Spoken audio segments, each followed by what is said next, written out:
Good morning, ladies and gentlemen. Very warm welcome from my side as well to Munich.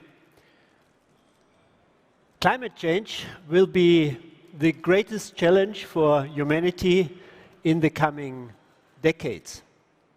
With virtually unlimited burning of coal, oil, and gas, climate change is steadily accelerating.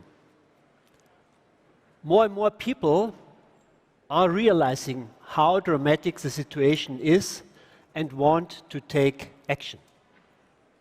Our generation, which is now at the levers of power and can drive change, has the responsibility to enable future generations to live on this planet in peace and social and economic security. So far, our actions have not been consistent enough. There is much more that could be done to combat climate change. Many technical concepts are ready for use. Political action and the power to shape change are indispensable. The great goal must be to limit human-driven climate change while maintaining or improving the quality of life for all people globally. 16% of global CO2 emissions can be attributed to the transportation sector. This mainly comes from burning nearly two-thirds of the world's oil consumption, but also from the manufacturing processes of cars, trucks, and ships for transportation. In addition to passenger transportation, primarily individual transport, the transportation sector also includes freight, transport, shipping, and air traffic. The Volkswagen Group and its brands are a major market player. We sell 10 million cars every year. With the acquisition of Navistar, we are the world's second largest truck manufacturer, and 80% of ocean-going vessels run on engines from MAN Energy Solutions. The transport sector must be decarbonized quickly without harming the global economy. For us, it is especially important that individual mobility, the ability to move around by car, will be preserved for people and remain affordable for many.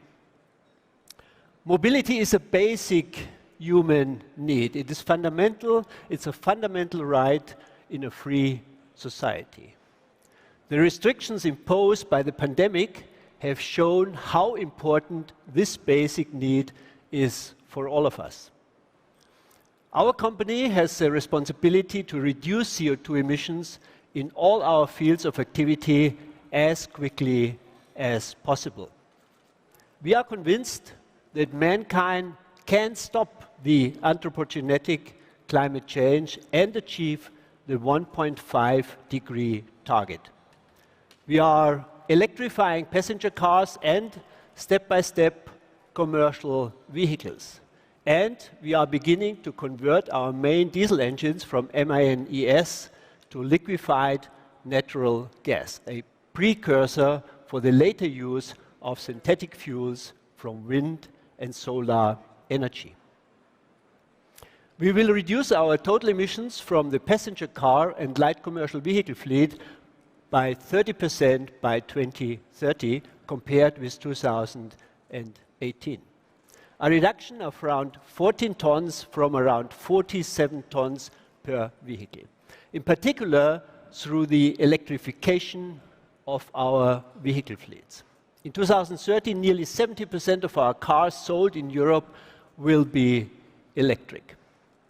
But even an ID.3 today still has a CO2 footprint of 27 tons in the European energy mix throughout its life cycle. Those 27 tons consist of 13 tons in production and supply chain and another 13.9 tons from use and maintenance. In other words, half of the footprint. This can be reduced to nearly zero by charging with green energy. In most of the European countries like Norway, Sweden and Switzerland, the ID3 is already driving with green energy. The prerequisite for decarbonizing the transport sector is the availability of green electricity from sun and wind. Energy generation and distribution must be the top priority. Let me give you an example of the effect. Our power plant in Wolfsburg generates electricity for the plant and district heat for the city of Wolfsburg. We are currently converting it from coal to gas. That will save 1.5 million tons of CO2 every year, equivalent to the annual emissions of 870,000 cars. It's also cost effective at just 14 euro per ton. That's just 1/3 of the price of CO2 certificates. But the dependence on gas remains. The solution, MANES, is already working on an innovative technology to replace district heating from fossil fuel power plants. A heat pump plant with sector coupling is being piloted in Esbjerg, in Denmark. With an overall heating capacity of 50 megawatts, the plant will supply around 100,000 inhabitants with approximately 235,000 megawatt hours of heat per year. This will save 100,000 tons of CO2 annually, equivalent to the CO2 emissions of 55,000 cars. The heat pump generates climate-neutral heating energy from renewable energy sources with very high efficiency. The electric energy input generates 3 to 4 times as much heat energy. Heat pumps will be the best solution for decarbonizing all applications where heat below 100 degrees is needed and which today still use fossil fuels. Cost for decarbonization can be high and vary from sector to sector. It will be particularly difficult and expensive in those areas that cannot be electrified. High temperature processes, steel, cement, chemicals, aviation and shipping. The unavoidable remaining emissions for which we don't have any technical or economic solutions yet will have to be removed from the atmosphere to reach 1.5-degree climate target. Carbon capturing is feasible, but not yet on scale, and it is still very expensive. According to our estimates, at scale, it should cost about $100 per ton. Also very much depending on the availability of cheap renewable energy. Many other technologies needed for decarbonization are ready for use now. For some of them, it is just a matter of industrialization and then scaling. The Volkswagen Group is planning a venture capital fund with an initial volume of 300 million euro that we will invest in the number of decarbonization projects and innovative startups. Analysts from Goldman Sachs estimate that $56 trillion will be invested in green infrastructure by 2032. That makes it the largest area of growth worldwide. More and more industries are recognizing the opportunities, and even sophisticated investors like Bill Gates are financing major sustainability projects. The financial business case is accelerating the change. Progress in decarbonization today varies widely across economies. Germany's emissions total 8.4 tons of CO2 per capita and per year. China emits 7 tons per capita and the US 16 tons. Sweden switched fast to carbon-free energy production and implemented a CO2 price of 100 euros per ton. which led to a shift in consumer preferences. The CO2 emissions amount to only 4.2 tons per capita without compromising its standard of living. And Sweden is still one of the fastest growing economies in Europe. So let's assume that we can use the measures outlined to reduce the CO2 footprint in an industrialized country like Germany from around 8.4 tons to 3 or 4 tons in the medium term. So in order to reach climate neutrality, the cost would amount to 300 to 400 euros a year for capturing roughly €1 per day for every inhabitant. A small amount compared to the horrible scenarios that experts forecast if we don't act. In less industrialized countries, the amount is many times lower. Many solutions for reducing CO2 are already cheaper today than the old fossil methods that we are still using. Solar or wind power is in some regions already cheaper than coal power. Electric heat pumps reach amortization after only a few years, and from then on are cheaper than heating with fossil fuels. Electric cars are cheaper to run than combustion engine cars. Electric city buses make public transport cheaper than using diesel or hybrid buses. Decarbonization will make many things more affordable, not more expensive. Subsidies in worldwide fossil technologies are still estimated to be much higher than investment in renewable energies. Coal subsidies, reduced taxes on diesel, tax-free kerosene, and air travel with a reduced VAT rate are slowing the transition into renewables. Hesitant political reforms in the subsidy scheme are delaying the economic transition that would already be possible today. Reducing CO2 is possible without sacrificing our standard of living. We can continue to fly on vacation. It may be a little bit more expensive. We can still eat meat, maybe a little less. It's healthier anyway. We are still mobile with CO2-free electric cars and airplanes with synthetic fuels. Entire ecosystems can become climate neutral, as some worldwide projects will demonstrate. One is our European blueprint, Astepalia, a Greek island where we are installing a fully electric transportation network based on green energy. What's true on Astepalia is true elsewhere. More and more people are switching into modern means of transportation. The new car is losing many of its negative qualities. It's becoming cleaner, safer, and more comfortable.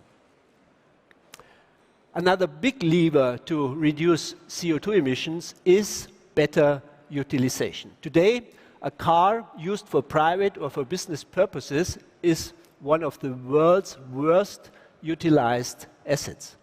Driven for only about 1 hour a day on average, it is parked the rest of the time, which in turn leads to major expenses for infrastructure such as parking spaces. What's more, it prolongs the life cycle of those vehicles. The result, less environmentally friendly, more outdated technologies are used for too long. Better utilization accelerates the change. In the future, electric robotaxis will drive around the whole day to transport more people than today on one trip. This leads to a highly efficient use with fewer cars and fewer parking spaces in the cities. Car sharing can double the utilization to approximately 2 hours a day. A significant improvement can be achieved by combining usage, which means to use the same car for sharing, rental, and for subscription models. This would once again double the usage time of cars. With rental cars mainly being used on weekends and car sharing being used Mondays through Fridays, utilization can be maximized. The technological game changer will be your virtual key on your smartphone, which gives you easy 24/7 access to a large car fleet. A multi-purpose use of the fleets with one key can potentially increase the utilization of the cars up to 3 or 4 times compared to today. So to safeguard individual mobility, we have to decarbonize the transport sector through electrification with green energy. Fast cross-sector action and alignment is necessary. That is why we founded the CEO Alliance. Together with companies such as ABB, E.ON, Enel, Iberdrola, SAP or Schneider Electric, we support and advise the European Commission on the implementation of the Green Deal and the recently launched Fit for 55 program. We are sharing ideas and experiences, working across industries on specific projects that contribute to reaching the EU's climate goals. And we know we can tackle climate change much more effectively when we work together rather than individually. A person who has recognized the science and is not only calling for action but proactively engaging is the Enel CEO Francesco Starace. He is one of the most energetic drivers of the energy transition in Europe and worldwide. Not only are we allies in the CEO Alliance, our companies also cooperate on green charging infrastructure in Southern Europe. So, we invited him for a chat just right now, and I would like to call Francesco Starace. Hope it's working.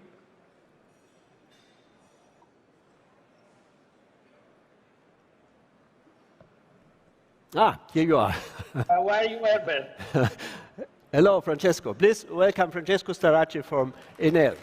To the motor show. I was really looking forward to that, but it's life.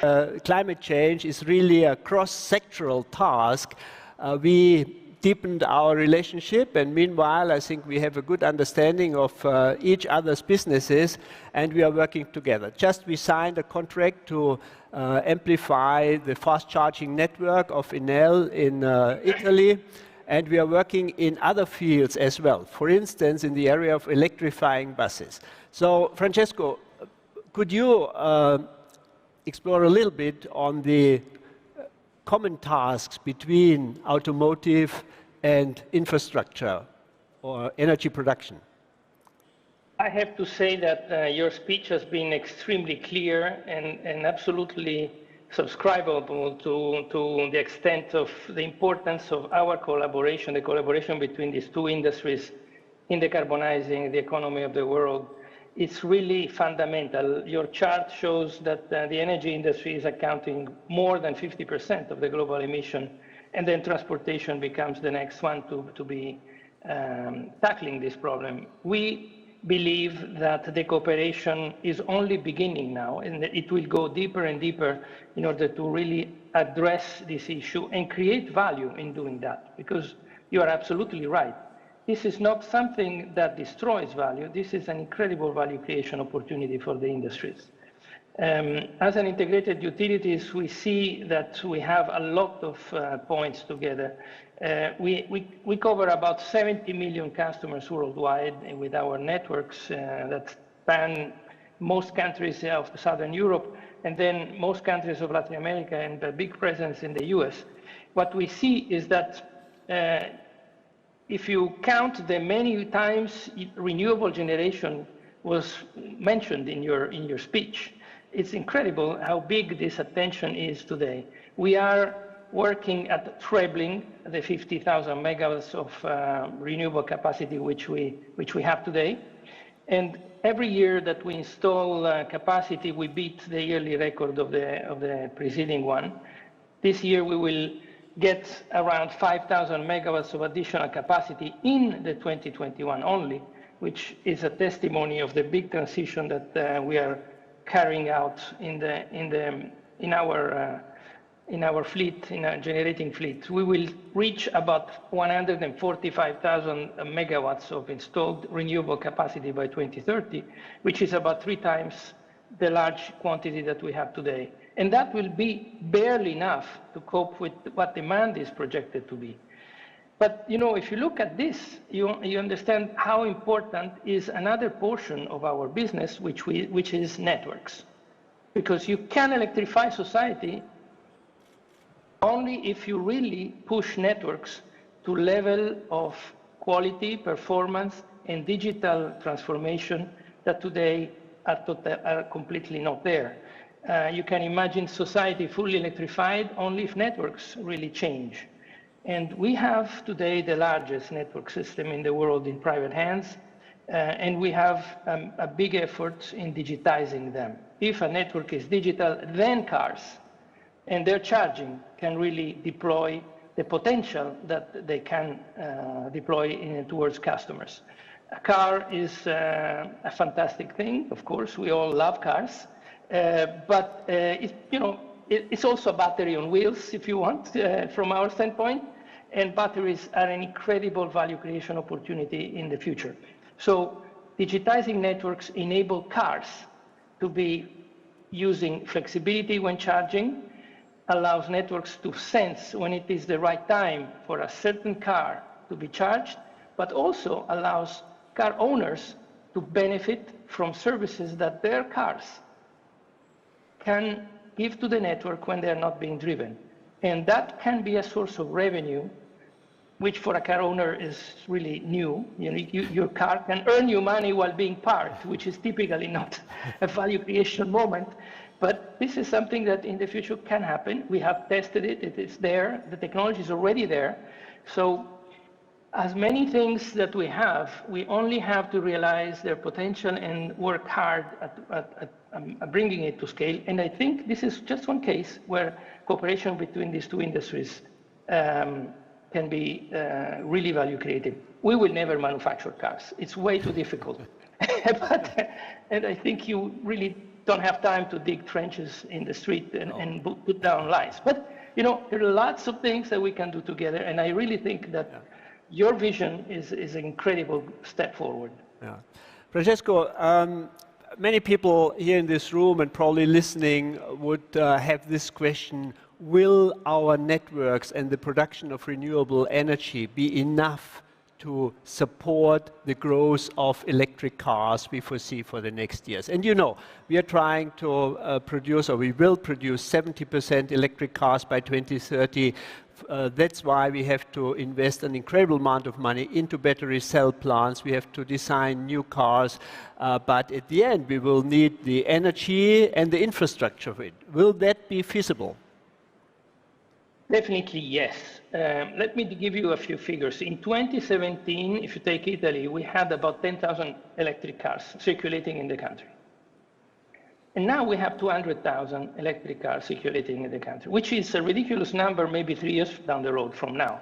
So this car diffusion of electric cars is accelerating fast, and the infrastructure that needs to feed them can cope with this trend, provided that 2 things happen. Number one, it is digitized. I mean, we need to digitize networks fast. If a network is not digitized, it can cope for a while, but then it reaches a point where further growth becomes really difficult. That's the case in Germany, by the way. No, we are not digitized here. I think that's a little bit a handicap that you need really to work at, because networks need to be digitized quickly. It can be done. It's something that, we've done it in Italy, we've done it in Spain, we're doing it in Latin America, so it can be done. It's not going to the moon, it just needs to be worked at. So number one, like I said, needs to be digitized. And then this industry, this part of the industry, the boring one, us, we need to understand that we have to change the network of charging points following the evolution of cars. Because you are continuously changing your cars and the design and improving it, fine. And that means that, you know, the technology of charging keeps evolving. I mean, it's not something that you've done a charger and for the next 20 years, you don't change it. You have to keep changing it. And this is something we as an industry have to understand and work our heads around. So you have to understand that the structure you put down needs to be continuously evolving with the technology. The important thing is that the driver, so the owner of the car, has a good experience. It is not troubled by charging cars. He has to focus on driving and doing it safely and enjoying the car. So everything has to evolve around the experience of the driver. And I think that's where another big contact point for the two industries is developing, because we all have an idea of customer, but this is new. So we have to understand exactly what this customer wants and how we can serve it best. So for us, the common experience of charging is just another touch point with what is the most important thing around this market, customer experience. And I think our cooperation in this field will be extremely important. Yeah. Thank you, Francesco. I have to say I learned a lot through working together with Francesco and his peers. We are not working only in Italy, also in Spain with Iberdrola and other energy producers. And I think we learned together that we really have to double up renewable energies as fast as possible. Grow, grow, grow. And the big constraint probably to really achieve the climate change targets, 1.5 target, is probably the extension of our networks. Now we have to get the power lines to transport green energy or solar energy from Spain into Germany, wind energy from the north to the south. This is probably our biggest concern. We think, I may say, we both think that we can reach the climate targets. We have the technology in our hands. We will create and dedicate the resources, but we need also administration and politics to act faster when it comes to allow to transport energy through countries and across borders. May I say that? Yeah. Absolutely. And you know, if you look at what Fit for 55 package is for Europe, it's going in the right direction. It's a decarbonization target that is ambitious but reachable with existing technology within now to 2030. Now, there is a lot of money there, and there is a lot of ambition to match this availability of capital. What is missing here is, in between these two things, the procedures, the processes that drive investment authorization across Europe. This is not just an issue of Germany or Spain or Italy or France.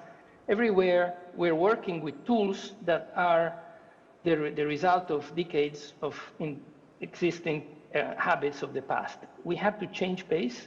We presented last Saturday in Chernobyl a study we did, we presented to the Commission, that they need to change the governance of the processes that rule authorizations across Europe if this ambition of for 55 has to be met. Okay. And that will be leaving us an incredible opportunity for investment and will accelerate the pace of growth for not only renewables, but also the needed infrastructure, including networks, battery facilities or manufacturing facilities, because that also needs to be fast if you want. And that is really today the bottleneck. Oh. Let's work on that. Okay, good. Francesco, many thanks for contributing. I hope that the audience gets an idea that it's really about cross-sectoral work. The commitment we have within the whole CO Alliance, and I think it's very valuable contribution. Together, I think we can make sure that Europe is pioneering in this area. Europe creates additional wealth and probably technology IP, which we then can use in the whole world. So thank you for your contribution, and hope to see you soon again in CO Alliance or in our joint ventures.